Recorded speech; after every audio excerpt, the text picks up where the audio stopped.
तो last video में हमने क्वेश्चन नंबर 55 तक देख लिए थे। अब हम देख लेते हैं क्वेश्चन नंबर 56।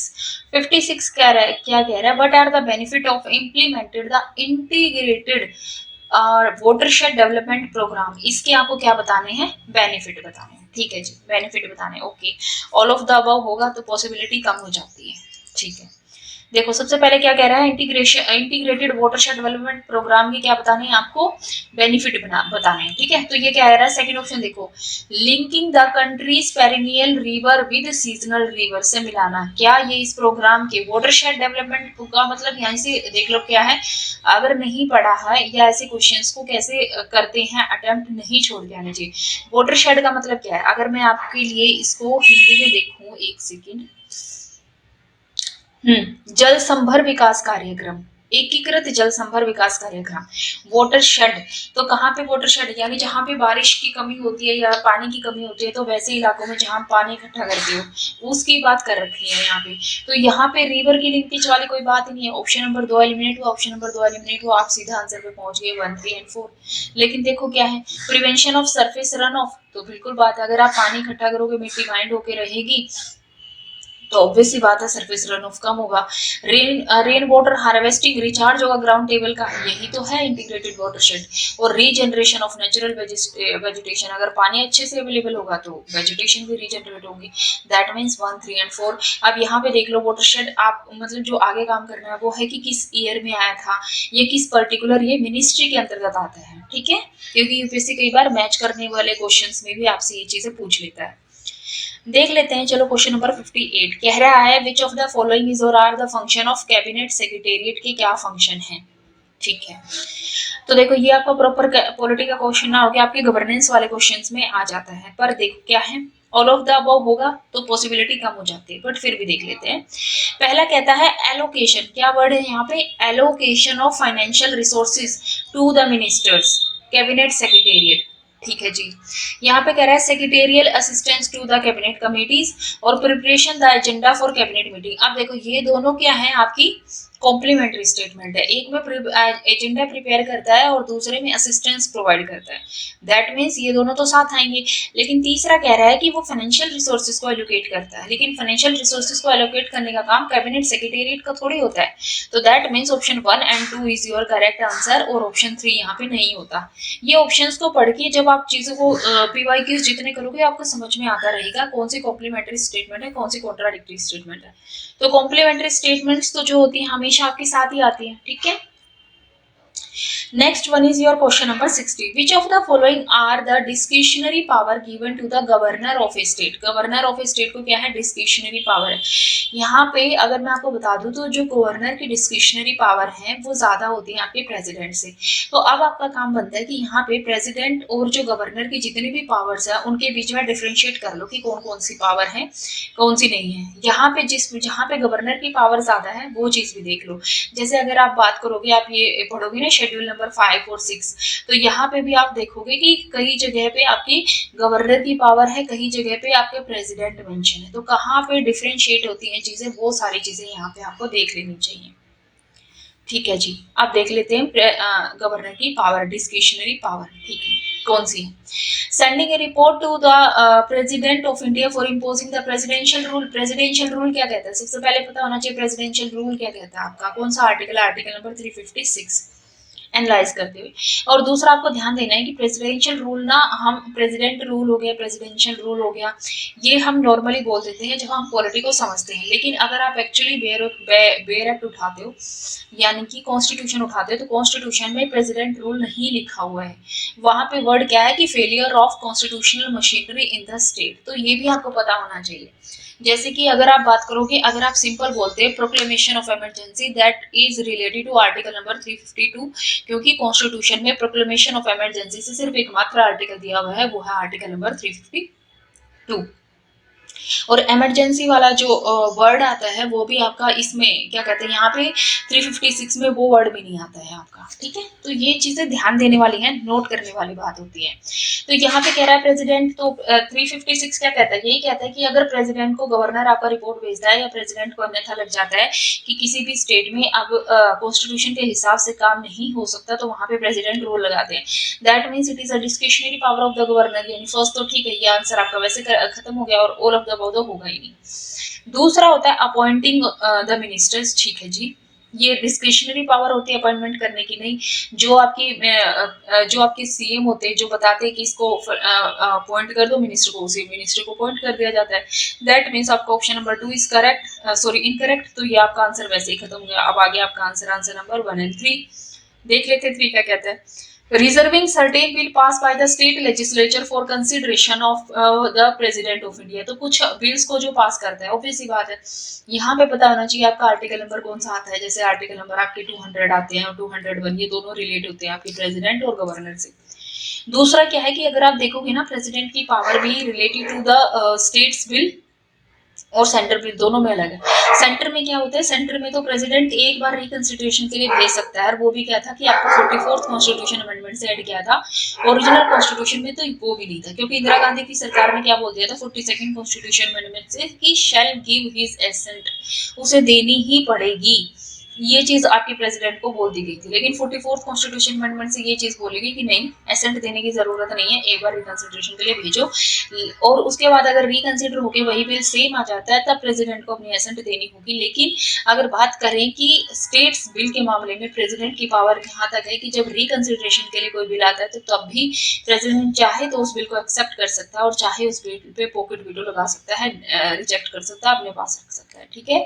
तो दोनों में क्या डिफरेंस है वो यहाँ पे देख लो। Making the rule to conduct the business of the state government, ये करने की पावर है लेकिन ये डिस्क्रिशनरी पावर नहीं आती है, ठीक है। तो ये ऑप्शन भी आपका क्या हो जाता है, यहाँ पे एलिमिनेट हो जाता है। तो आपको एक एक ऑप्शन पे देखो, एक एक ऑप्शन से डिटेल करोगे तो यहीं पे आपका खत्म हो जाता है प्रेसिडेंट गवर्नर। बताओ फिर बुक से क्या ही रिवाइज करोगे आप। 57 कह रहा है which of the following are associated with planning, से कौन एसोसिएटेड है इंडिया में, कौन प्लान करता है, प्लान, ठीक है, प्लानिंग। ओके जी, पहला देखो, पहला क्या कहता है, ऑल ऑफ द अबव होंगे, नहीं होंगे। पहला है फाइनेंस कमीशन। क्या फाइनेंस कमीशन का काम क्या होता है, फाइनेंस कमीशन का काम यही होता है कि रिसोर्सेज का बंटवारा between centre and state and between states and with in state कैसे होएगा, यही तो करता है फाइनेंशियल फाइनेंस कमीशन, लेकिन वो प्लानिंग नहीं करता। That means option number A incorrect, option number A incorrect, option number D तो इनकरेक्ट है। तो आपका आंसर क्या बचा, आंसर बच गया आपका 2 और 5। ये होता है आपका क्वेश्चन करने के तरीके। तो यहाँ पे दूसरा क्या, नेशनल डेवलपमेंट काउंसिल, पहले आपका प्लानिंग कमीशन था, अब नेशनल डेवलपमेंट काउंसिल है। अब ये पता होना चाहिए ये आपका सॉरी नीति आयोग है, लेकिन नेशनल डेवलपमेंट काउंसिल जो प्लानिंग कमीशन के साथ था ये किस सन में आया था, आपको ये पता होना चाहिए। फिर देखो ministry of rural development, ministry of urban development, या तो दोनों ही प्लानिंग में आएंगे या दोनों ही नहीं आएंगे। फिर ये मिनिस्ट्री प्लानिंग करेंगे तो एग्जीक्यूट कौन करेगा, ये भी खत्म हो गया। और तीसरा क्या है आपका, सॉरी सेकंड क्या आपका, पार्लियामेंट। ओके, क्वेश्चन नंबर 59 कहता है कि कॉन्स्टिट्यूशनल गवर्नमेंट क्या है। अब ये क्वेश्चन इतनी बार मल्टीपल टाइम्स रिपीट कर चुकी है यूपीएससी। सम टाइम वो आपसे पूछते हैं कॉन्स्टिट्यूशनल गवर्नमेंट, सम टाइम पूछते हैं parliamentary form of government, some time पूछते हैं लिमिटेड गवर्नमेंट क्या होती है, लेकिन बहुत बार एक्सेस बार इन्होंने इस क्वेश्चन को रिपीट किया है। तो देखो कॉन्स्टिट्यूशनल गवर्नमेंट क्या होती है, place effective restriction on individual liberty in interest of state authority, यानी स्टेट अथॉरिटी के इंटरेस्ट में इंडिविजुअल लिबर्टी पे रेस्ट्रिक्शंस लगा दे। क्या ऐसा है, बिल्कुल नहीं है। आपको फंडामेंटल राइट्स दिए गए हैं, फंडामेंटल राइट क्या करते हैं आपकी, कहीं ना कहीं स्टेट अथॉरिटी पे रेस्ट्रिक्शंस पुट करते हैं, और कहीं भी नहीं आपकी इंडिविजुअल लिबर्टी को स्टेट के फेवर में कहीं भी आपकी रेस्ट्रिक्ट नहीं किया गया है, ठीक है। अगर रीजनेबल रेस्ट्रिक्शंस दी गई है तो वो भी किसके लिए है, आप पब्लिक को ध्यान में लेके की गई है कि नॉर्मली आप पूरी पब्लिक को परेशान ना करो उस चीज के लिए। सेकंड कह रहा है place effective restriction on the authority of state in the interest of individual liberty. Obvious ही बात है, तभी तो आपको फंडामेंटल राइट दिए गए, तभी तो कहा गया है कि under article 362 sorry under article 32 आप जा सकते हो अपने सुप्रीम कोर्ट में अगर आपकी कोई भी फंडामेंटल राइट्स को छीन सकता है। तो that means option number B is your correct answer, ठीक है। तो यहाँ की हो गए आपके सारे क्वेश्चंस। ओके जी, अब आ जाते हैं आपके क्वेश्चन नंबर 61 पे। क्या कहता है question number 61, if the interest rate is decreased in an economy, क्या कह रहा है, अगर आपका इंटरेस्ट रेट कम हो जाता है तो क्या होगा। अब देखो नेक्स्ट क्वेश्चन ये भी हो सकता है, अगर इंटरेस्ट रेट बढ़ जाता है तो क्या होगा। ठीक है, अगर कम से पूछा तो इंक्रीज से पूछ सकता है, क्या फर्क पड़ता है उसमें। देखो इसमें क्या है, इंटरेस्ट रेट कम हुआ तो टोटल सेविंग बढ़ जाएगी। कैसे बढ़ेगी भाई, टोटल सेविंग कैसे बढ़ जाएगी, अगर आपका इंटरेस्ट रेट कम हो गया तो अगर आपको इंटरेस्ट ही नहीं मिलेगा अपने उस पे पैसे पे, आप जाओगे बैंक के पास जमा करने के लिए, बिल्कुल नहीं जाओगे। तो इंटरेस्ट रेट कम होने से सेविंग कैसे बढ़ेगी, इंटरेस्ट रेट कम होने से बैंकों से पैसा आपको सस्ते दाम और सस्ती किश्तों पे मिल जाएगा, सस्ते इंटरेस्ट पे मिल जाएगा, तो आप उसको इन्वेस्ट करना चाहोगे या सेव करना चाहोगे, दैट मीन्स ये तो गलत हो गया। Increase the investment expenditure in the economy, investment expenditure बढ़ेगा, बिल्कुल बढ़ेगा। क्यों, क्योंकि अगर आपका इंटरेस्ट रेट कम हो गया, जो लोन आपको पहले 10% के इंटरेस्ट रेट पे मिलता था, सपोज करो वो 7% के इंटरेस्ट रेट पे मिलने लग गया, तो आप ज्यादा पैसा उठाओगे ना बैंकों से इन्वेस्ट करने के लिए। That means option number C is your correct answer, this is the answer. But आपको दोनों ऑप्शन नहीं छोड़ने हैं, बिल्कुल पहले ही आंसर पे नहीं जाना है, देख लो। Increase the tax collection, interest rate कम होने से टैक्स कलेक्शन का कोई लेना देना नहीं होता, ये खत्म हो गया। Decrease the consumption expenditure, consumption expenditure decrease नहीं होगा, अगर यहाँ पे वर्ड होता है इंक्रीज तो ये ठीक हो जाता आपका ऑप्शन, क्योंकि जब पैसा आएगा, इंटरेस्ट रेट कम है, पैसा आ रहा है, पैसा आप इन्वेस्ट कर रहे हो, लोगों को रोजगार मिल रहा है, तो उससे एक्सपेंडिचर आपका कंज्यूम वाला जो एक्सपेंडिचर होता है वो कम थोड़ी होगा, वो तो बढ़ जाएगा। दैट मीन्स लोगों के पास और ज्यादा पैसा आ रहा है, इसलिए आपका सी आंसर ही करेक्ट है। क्वेश्चन नंबर है 62। 62 क्या कहते हैं, कंसिडर द फॉलोइंग स्टेटमेंट, और पूछ रहा है, बोला है प्रेसिडेंट। अब देखो फिर से प्रेसिडेंट के बारे में पूछ लिया ना, यानी प्रेसिडेंट वाली थीम जो है वो कितनी इंपॉर्टेंट है इनके लिए। पहला कहता है president shell make rule for the more convenient transaction of business of the government of India and for allocation among the ministers of the said business. अब देखो रिपीटेशन का लेवल देखो, देखो यही तो कहा है इसने गवर्नर में कि वो अपॉइंटिंग करता है मिनिस्टर्स को और making the rule to conduct the business, but this is not the discretionary power of a governor. और सेम इन्होंने यहाँ पे बना दिया कि वो क्या करता है, एलोकेशन करता है मिनिस्ट्रीज को और यहाँ पे वो बनाता है, रूल बनाता है, तो बनाता है, ये पावर तो है, डिस्क्रिशनरी पावर नहीं है। दैट मीन्स ये स्टेटमेंट ठीक है। तो आपके अगर आप ध्यान से चीजों को पढ़ते हो तो आपके सम टाइम एक क्वेश्चन के ऑप्शन से दूसरे क्वेश्चन के आंसर भी निकल जाते हैं। The executive action of the government of India shall express to be taken in the name of the prime minister। तो प्राइम मिनिस्टर के नाम से नहीं किए जाते, आपके प्रेसिडेंट के नाम से किए जाते हैं। तो यानी option number 1 is your correct answer. तो यहाँ पे ध्यान देना है कि यूपीएससी क्या करती है, आपसे नाम में लोचा कर देती है। ओके जी, next one is your question number 63। Which of the following is statement regarding a no confidence motion के बारे में उसने पूछा हुआ है, नो कॉन्फिडेंस मोशन। तो देखो नो कॉन्फिडेंस मोशन के बारे में क्या कहा है, पहले statement there is no mention of no confidence motion in constitution of India. ये तो सही बात है, कॉन्स्टिट्यूशन ऑफ इंडिया में अंडर अब इससे आपको ना यहाँ पे समझना चाहिए कि कौन सा आर्टिकल रिलेट करता है। आर्टिकल नंबर 75 का आपका क्लोज नंबर 3 कहता है क्या कि जो काउंसिल ऑफ मिनिस्टर होती है रिस्पॉन्सिबल टू द पार्लियामेंट, और पार्लियामेंट में नहीं, responsible to the Lok Sabha. That means Lok Sabha में अब जब तक उस सरकार के पास बहुमत है तब तक, जब तक उसके पास विश्वास है तब तक वो बनी रहती है, और जैसे ही उसका कॉन्फिडेंस खत्म हो जाता है तो क्या सरकार वहीं पे गिर जाती है। तो इसलिए जो नो कॉन्फिडेंस मोशन है आपका,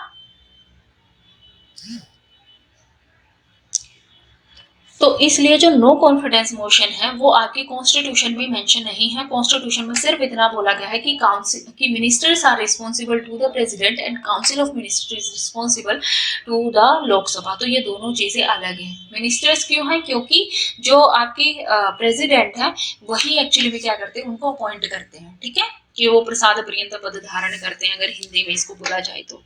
दूसरा कहता है motion of no confidence can introduce in Lok Sabha only. तो ये भी सही है, यहाँ पे दोनों ही सही आ जाते हैं, क्योंकि जब अगर आप रिस्पॉन्सिबल हो टू द लोकसभा तो ऑब्वियस सी बात है जो नो कॉन्फिडेंस मोशन आएगा वो भी कहाँ पे आएगा, लोकसभा में आएगा। अगर अब हाल फिलहाल दिल्ली वाले उस पर लगा लो कि केजरीवाल जो जेल में है और अब सरकार कह रही है कि हम 356 लगा देंगे, अब भी न्यूज में है ये चीज की या तो तुम खुद इस्तीफा दो या हम प्रेसिडेंट रूल लगा देंगे।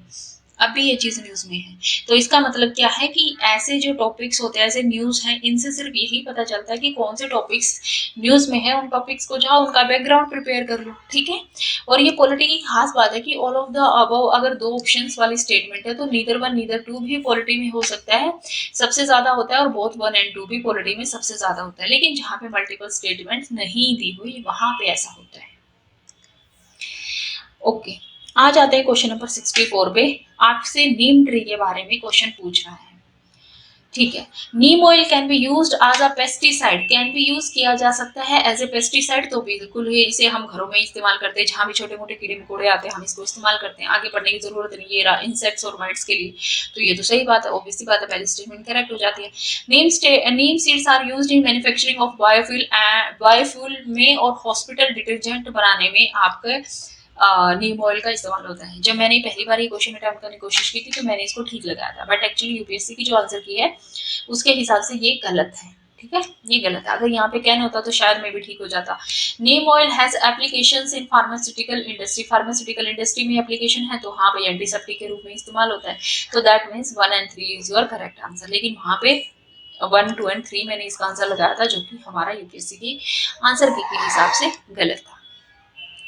क्वेश्चन नंबर आ जाते हैं 65 में। विच of the following process involve in photosynthesis, photosynthesis में क्या इन्वॉल्व होती है। तो यहीं पे अगर आपको पता, फोटोसिंथेसिस में क्या होती है भाई, वो CO2 लेते हैं पेड़ और ऑक्सीजन छोड़ते हैं, नॉर्मली हम ये ऐसे ही पढ़ते हैं। तो देख लो क्या कह रहा है, ऑक्सीजन इज टेकन, ऑक्सीजन ली जाती है, नहीं ऑक्सीजन तो रिलीज की जाती है, दैट मींस ये स्टेटमेंट तो यहीं पे गलत होगी, इसको आगे पढ़ने की जरूरत ही नहीं है।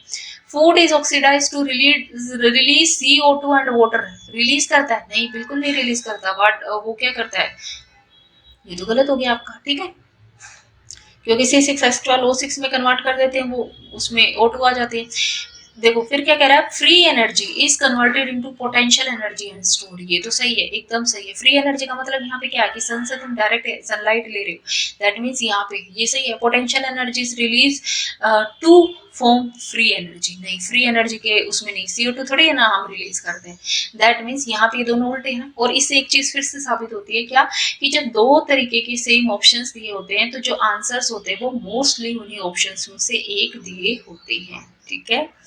और दूसरा क्या है कि अनलेस एंड अनटिल वो हिस्ट्री का क्वेश्चन ना हो, तो जहाँ पे ए और बी ऑप्शन में आप कंफ्यूज होते हो तो वहां पे उस ऑप्शन में हम मोस्टली जो है आंसर लगा के आते हैं बी, ठीक है। तो और करें,